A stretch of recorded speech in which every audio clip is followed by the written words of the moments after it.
We begin with breaking news tonight on a teenager that was shot in the McDonald's parking lot. Eric Cantu no longer on life support. That's according to his mother, Victoria Casares.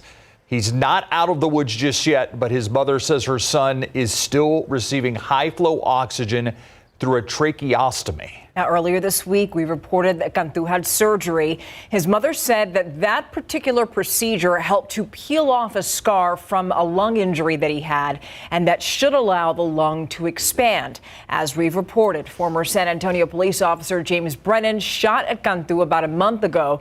Cantu was hit multiple times, and Brennan is facing charges but remains out on bond. A preliminary hearing in this case is set for November 23rd. San Antonio Spurs coach Greg Popovich now speaking a week after Josh Primo was cut from the team. The former guard listed in a lawsuit along with the entire Spurs organization. Now, Coach Pop's comments come the same day that the Spurs take on the Los Angeles Clippers. The night team's Alyssa Cole is live at the AT&T Center. And Alyssa, as you can imagine, fans have a lot to say about this. Yes, many fans actually describing this entire situation as sad. And today, Coach Popovich sharing a message with fans addressing this legal situation. You know, I understand your question and your desire to get as many details as you can. For the first time, Spurs coach Greg Popovich addressing the lawsuit against the Spurs organization. It's something Spurs fans have been watching. You know, man, I think it's a shame. It's too bad here in San Antonio and the reputation that we have in this city and the team that we have. It's pretty sad, and I'm just glad that Popovich is doing something about it. And now the Bexar County Sheriff's Office is opening a preliminary investigation into former Spurs guard Josh Primo. He's accused of exposing himself to Dr. Hillary Cawthon, a sports psychologist who used to work for the team. I spoke up. I asked for help. She claims Primo exposed himself to her 9 times during private therapy sessions while they both worked for the Spurs. Primo was dropped from the team last week, months after Dr. Cawthon said she made her first report. It took the Spurs 10 months to do the right thing. That's too long. Coach Popovich, who is in his 26th season with the Spurs, also speaking publicly. This is in the hands of lawyers now, and so I can't go there. And I would only add that, you know, anybody that has observed the Spurs over a very long period of time knows that an accusation like this would be taken very seriously, without any doubt whatsoever. The Spurs organization says they disagree with the details and the timeline Dr. Cawthon and her lawyer presented. Popovich also backing the organization today, saying he's confident the managing staff handled the situation efficiently and promptly. And did it with the utmost care for everybody concerned. I would imagine that over time, details are going to come out. They always do. And everybody has to just wait for that. Now, the Bexar County Sheriff's Office did not go into detail into the investigation on Primo, but Primo's lawyers did respond to the lawsuit, explaining that he did not intentionally expose himself and that he was unaware. They say Dr. Cawthon did not inform Primo of the purported exposure. Live in the AT&T Center, Alyssa Cole, KSAT 12 News. Thank you, Alyssa. The other developing story tonight, the weather. There is some nasty reports of weather up in northeast Texas. We're watching that. Meteorologist Adam Caskey also tracking a line of storms. And Adam, they're actually headed away from us, right? Yeah, those storms moving away from San Antonio. You probably saw the light show if you stepped outside, looked off to the east. Those storms were over 50,000 feet tall and with lightning, so you could see them, but they're moving away. I want to talk about some of those tornado reports that you mentioned here in northeast Texas. These red circles with the white squiggly tornado icon indicates some of these reports. This was one 9 miles southeast of DeKalb at 7:25 p.m. Here's another one just east of Dallas, Sulphur Springs. Several reports of a tornado moving toward I-30. Again, that was earlier today. Right now, a little bit of activity on the radar east of town. Still some good rainfall out there in parts of our area. Again, not in San Antonio. This is all east of San Antonio and pushing eastward, and it's going to continue to move away from us. I'm going to time this line out for some of the locations in Lavaca County and even DeWitt County, and we'll talk about the cold front and how it's going to change our weekend. It already moved through town. We're noticing some changes. We'll detail the weekend in just a bit. All right, Adam, thank you. Now let's talk about early voting. It's over. So far, more than 309,000 voters have cast a ballot in Bexar County. Now you compare that to the total number of votes in the last midterm election back in 2018. And we're still a couple 100,000 votes short. If you see the comparison right there. We're going to see how we stack up after voters visit the polls on Election Day, which is this Tuesday. Now, Bexar County deputies responded to more than a dozen disturbances during early voting. There were 51 early voting sites, but on Tuesday, that number is going to be in the hundreds. The Night Team's Patty Santos shows us what problems deputies are seeing. My title is a deputy sheriff, assigned to patrol still, but a part of SCORE. Community policing officer Ashley Martinez is assigned to drive by polling sites in her district. But for the most part, all of the polling sites has been peaceful. But there's been a handful of disturbance calls, like this one on the west side on Wednesday. Deputies were told a man was screaming when he was asked to take off a political hat. Everybody was yelling loud, so I walked out and called 911. Any Bexar County deputy can respond, but 9 BCSO community policing officers are dedicated to patrolling polling sites. This is one of our busy polling sites. It's part of an active effort to be seen and bring ease to those voting. We want them to feel safe while they come and vote. BCSO says no one's been arrested, but they have been dispatched 16 times to check out problems at polling locations. Problems include checking on a suspect taking down campaign signs, a protester, and someone yelling at a volunteer. If someone is arguing, then call us, because we don't want that argument to turn into a bigger situation. Deputies have been advised to stay in their vehicles when they drive by a polling place, unless there's a call. We don't want to alarm the people at the polling sites that, oh, hey, with our presence. The number of polling sites is expected to grow by a few hundred on Election Day. To report a problem at a polling location that's not a life-threatening emergency, you are urged to call BCSO Dispatch. That number, 210-335-6000. Patty Santos, KSAT 12 News.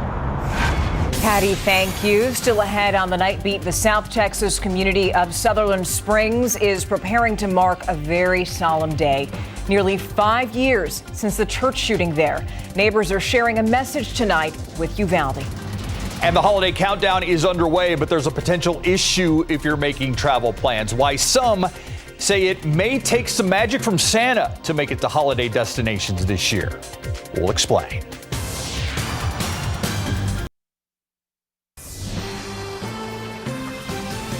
About that time, you planning to fly for the holidays? Well, just have a backup plan just in case, because pilots from 2 major airline carriers are still negotiating contracts.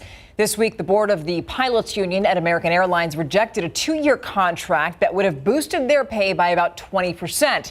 And then there's Delta pilots, which gave their union permission to call a strike if necessary. Now, the sticking points for them are pay and scheduling. It's unclear how the carriers are going to handle holiday flights if those pilots strike, but they do say that right now contract talks are on track and they believe that both sides will come to an agreement.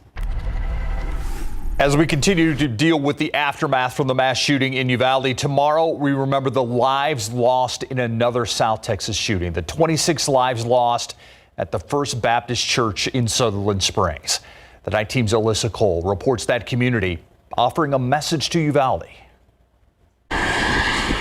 It's a feeling difficult to let go. We would never expect anything like that to happen. A day no one will ever forget. I was right here.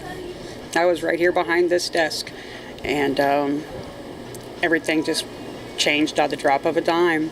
On November 5th, 2017, a gunman opened fire nearly 30 minutes after the start of Sunday service at First Baptist Church of Sutherland Springs. We got a phone call that there was a gunman on the loose. We had to lock everything down, and we heard the shots as they were happening. It just didn't sound right, and that's when we knew something was terribly wrong.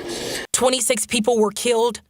Here are the crosses that were originally made when our tragedy happened here.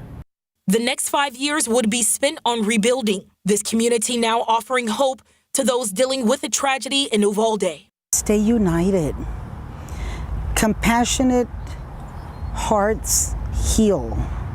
And it's very hard. Our hearts go out to them because we know how hard that is. Terry Smith, the president of Sutherland Springs Community Association, says Sutherland Springs will never forget the victims at First Baptist. They are planning a special memorial ceremony on Saturday. We all have good memories of them. You know, they were simple, humble people that this is country life. Small town, small community with big hearts. Alyssa Cole, KSAT 12 News. First Baptist Church of Sutherland Springs will host the memorial service tomorrow at 10:30. That's at 216 4th Street. The event is open to the public. Now we're going to take another live look outside here. We have our Sky 12 over the downtown area. Obviously looking like a pretty nice night in San Antonio. Not necessarily the case northeast of us, right, Adam? Yeah, it was pretty rowdy today in northeast Texas. We talked about that earlier with some of those confirmed tornadoes and severe weather. But around here, we're just dealing with the very tail end of this line of storms. And right now, it's mainly just some pockets of heavy rainfall that's pushing off to the east right now through Gonzales County, approaching Hallettsville, even in western Lavaca County. You get towards Shiner, even just about into Moulton. We've got this action that's pushing eastward. I'm going to time this out because it's moving to the east now at about 30 to 35 miles per hour. And so locations farther east of where the rain is and where it's moving, you can anticipate it here. Let's give it that. Here we go. Midway at about 10:15, that's soon. Hackberry at about 10:21, Yoakum at about 10:24, and Sweet Home at about 10:26. This is it. That's all we have out there. Behind this, we're behind the cold front. Our atmosphere is stable, and we just have some gusty winds and some cooler air filtering in. It's going to feel more fall-like this weekend. Here's a look at the rainfall totals, and of course it's still raining in these areas, including Shiner, Moulton area, and even Gonzales still seeing some showers. But right along I-10, we had some pretty hefty rainfall accumulations, good soaking rainfall. You get into Guadalupe County, northern Seguin, in the city of Seguin, we had some pockets of over an inch, almost 1.5 inches. Then along I-10, closer to Kingsbury, over an inch as well. So pretty good rainfall accumulations for a few folks, not around town though. We're 74, dew point of 35. Dew points have tanked because the cold front moved through. Winds out of the northwest, breezy, gusting up to 22. Hello, cold front. Look at this map here. Earlier today, Laredo was 95, now it's 78. But Amarillo, 33 degrees, Lubbock at 39. Actually, some snow in the northern panhandle earlier today. This cooler air is filtering in, but afternoons are not going to be significantly impacted by this cold front. Just the morning temperatures through the weekend. Right now, 59 Rock Springs, 77 in Pleasanton, out ahead of the front, upper 70s, closer to the Gulf Coast. Tomorrow morning, we'll start the day in the lower 50s around San Antonio, some mid 40s up into the hill country. By the afternoon, we're talking upper 70s for most of us. 77, 78, the high temperature around town. Then Sunday, we make it up to 84. Crisp mornings this weekend in the lower 50s, low humidity all weekend. Then the humidity returns with morning fog early on Monday. All right, Adam, thank you. All right, glad we got some of those games in today. Yep. Weather not a problem? No, not at all. In fact, at least all the games here in town came off without a hitch, including the big game in our big game coverage, which turned out to be an upset in the making. When we come back, district title on the line between Brandeis and Reagan. That young man a big factor tonight. We'll show you all the highlights, plus the Spurs hosting the Clippers tonight. Coming up.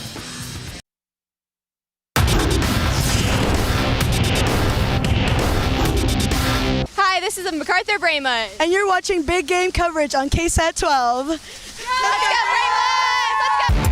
Big game and our big game coverage tonight had the Reagan Rattlers challenging the Brandeis Broncos to the district title. Both came into this game 7-0 in District 28-6A. Game tied at 3-all, third quarter when the Rattlers strike. Running back Cole Pryor from 20 yards out takes out, finds a hole, cuts back inside, is gone for the first touchdown of the game. 10-3 Reagan. Next, Reagan possession. Handed off to Pryor again. This time he bounces it in from outside and weaves his way in for the 16 yards out. 208 total yards for him tonight. 17-3 Reagan. The Rattlers defense tough as well. They upset the Broncos 24-9.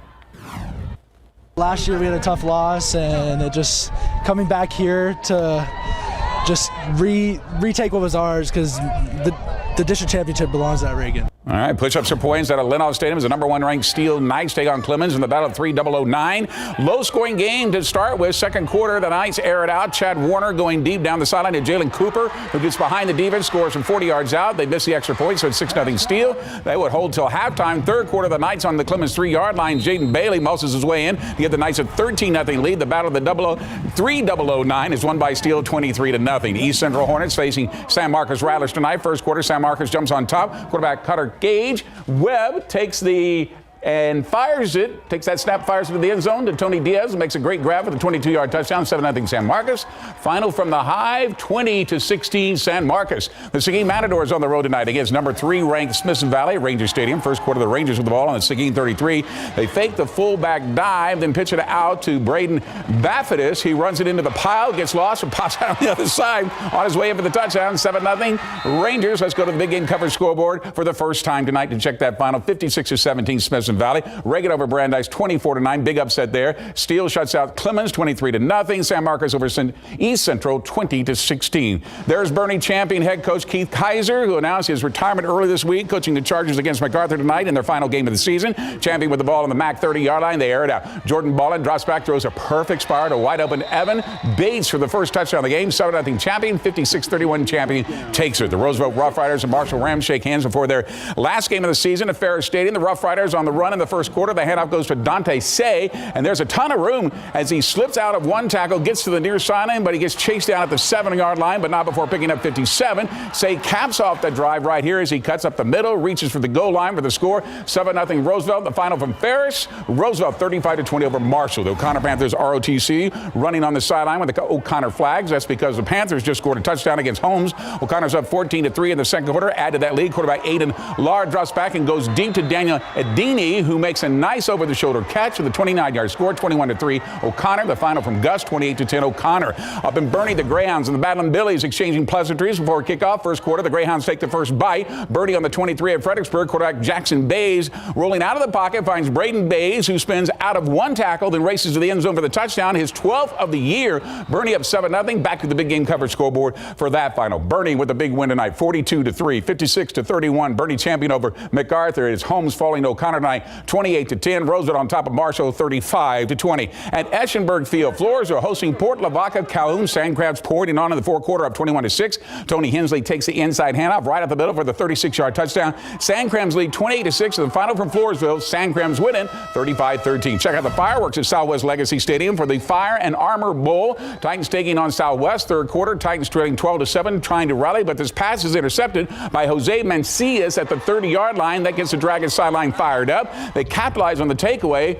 Tim Olagu powers in for the 1-yard touchdown, 19-7 Dragons. The final from Southwest Legacy. Dragons take it 26-7. The Lanier Vogues looking for the upset against Burbank. What a season for the Bulldogs this has been. 2 losses so far. Bulldogs are down 6-0, but bite back on the Lanier 13-yard line. Quarterback Kevin Hernandez going to the end zone for Jared Romero, and the ball is tipped. But look at the concentration by Romero. Keeps eye on the ball and comes down with it for the touchdown. Bulldogs take the lead 7-6 with the final from Alamo Stadium. Lanier scores the upset 36-20. The friendly line of YMLA greeting us at SAISD Sports Complex as they face Pearsall Mavericks. First quarter, the Mavericks on the move. The handoff goes to Joey Ramirez. Look at him explode into the secondary. Gets to the far sideline. Gets taken down inside the YMLA 15-yard line. Not before picking up 34. 2 plays later, quarterback Elijah Luna keeps it on the design run. He weaves his way through the defense for the 10-yard touchdown. 7-0. Let's go back to the big game coverage scoreboard to see if that has gone final. It has.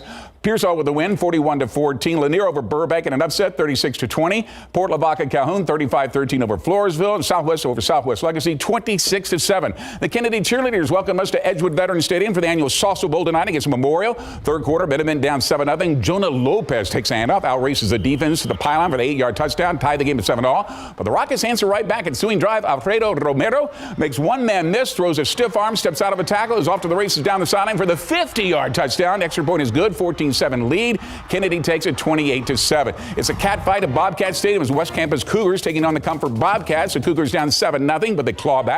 Christopher Ruiz in the shotgun takes the snap, takes off, finds a hole, powers his way for the 7-yard touchdown. The game at that point was tied at 7-all. Let's see what came out here. Let's go back to the big game coverage scoreboard. Comfort with the big win over West Campus. It was Kennedy over Memorial, 28-7 in the Salsa Bowl. Elsewhere for you, we have Austin, there it is, Karn City falls to Poth, 45-0, and Wimberley with a big win. That was lightning delay, by the way, 66-0. We have much more to come, including our big game coverage road trip, fan cam, and more highlights and more scores. But first, let's listen to the New Braunfels Canyon Cougars marching band.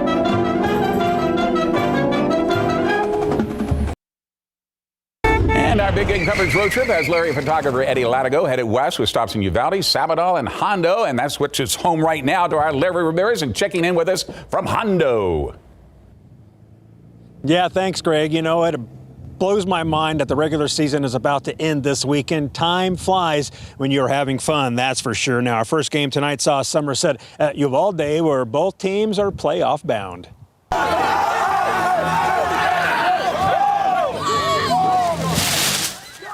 The Coyotes breaking through a banner that read in part, "Congrats, seniors, we love you, homecoming 2022. Coyotes ball, second offensive snap of the game. Quarterback Brody Carnes fakes the handoff, read option. He tosses it to running back Jaden Gonzalez, and Jaden does the rest, racing down the home sideline for a 69-yard touchdown.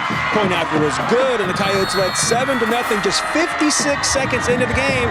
All right, time to go to the next one. So 25 minutes later, we stopped in Sabinal, where the home fans were showing us some love. Thank you very much, folks. Sabinal hosting Rock Springs, Yellow Jackets ball, and trailing 8-7 with some 2 minutes left in the first half. Israel Gonzalez takes the handoff, and he picks up 20 yards down to the Angoras 40. But Sabinal would eventually turn the ball over on downs. Rock Springs will run out the clock, and they led 8-7 at halftime. Final stop on our Highway 90 run right here. Featured Poteet at Hondo. Fourth quarter tied at 14. Owls ball. Quarterback DJ Richter runs to his left. He gets a key block, taking out number 22 on the defense. Bam! And Richter gets tackled at the pylon, 12-yard touchdown, and the Owls led 21-14. Let's go to the road trip scoreboard now for those finals, and Somerset takes it 48-14. Sabinal wins 20-14, and right here, Hondo is victorious 28-14. So Sabinal finishes the regular season 10-0, and all 6 teams featured tonight on the road trip are playoff bound. Greg, back to you. All right, thanks a lot, Larry. Time now for Fan Cam, where your fans help us cover one of the big games and our big game coverage tonight. Here's our Andrew Seeley. Great crowd on hand at Bob Benson Stadium. Central Catholic hosting Houston St. Pius X. Late second quarter, Button's defense has already put 7 on the board, and they're still forcing turnovers. Joel Rodriguez forces the fumble, and Dylan O'Connell is right there to recover it. Huge takeaway turns into this. Quarterback Ryan Perez goes deep for Gary Mejia, who goes up and gets it. Catch of the week, candidate flips the field with a gain of 42 yards, and that leads to a 36-yard field goal from Andres Beltran with 15 seconds left, as the Buttons lead 10-0. That is the score as we head into halftime. Central Catholic leading Houston St. Pius X 10-0 from Bob Benson Stadium. Andrew Seeley, KSAT 12 Sports. Thank you, Andrew. Let's take a look at your final now for you. Central Catholic falls to Houston St. Pius 24-17. Lavernia over Rockport Fulton 24-14. Keldon Johnson back in the lineup tonight against the Clippers after missing Wednesday's contest with tightness in his right calf. Spurs down by as many as 17 in the first quarter, but fight back. Less than a minute to go before the half. Devin Vassell, who is also back tonight with a catch-and-shoot 3, puts the Spurs on top. Then it's Keldon from the corner, and the Spurs lead by 4 at the break. The Spurs lead would grow to 10 when Vassell gets a floater in the lane to fall. He led the Spurs tonight with 29, but it wasn't enough as the Clippers come back in the fourth. They fall 111-106, so it's a race to the airport right now. They jump on the Spurs charter, head to Denver for their game against the Nuggets tomorrow night at 8 o'clock. Good luck to the Astros as well as the World Series continues in Houston now. Yeah, indeed. Thank you, Greg. Thank you. We'll be right back after this. So the showers and storms moving into Hallettsville right now. They're out of Gonzales, headed toward Cuero, Hallettsville at the moment. This is going to move on out, and by midnight it should all be out of here in this weekend. It's going to be sunny and fall-like. It's going to feel nice. Crisp mornings in the lower 50s, low humidity. 78 Saturday afternoon, Sunday afternoon will be in the mid-80s, so a little bit warmer, but still nice with that lack of humidity. Then next week, Monday morning, humidity's back, and that means mornings of fog and sprinkles. And of course, we'll get that extra hour of sleep now. There you go. Have a beautiful weekend. Thank you for joining us. Good night.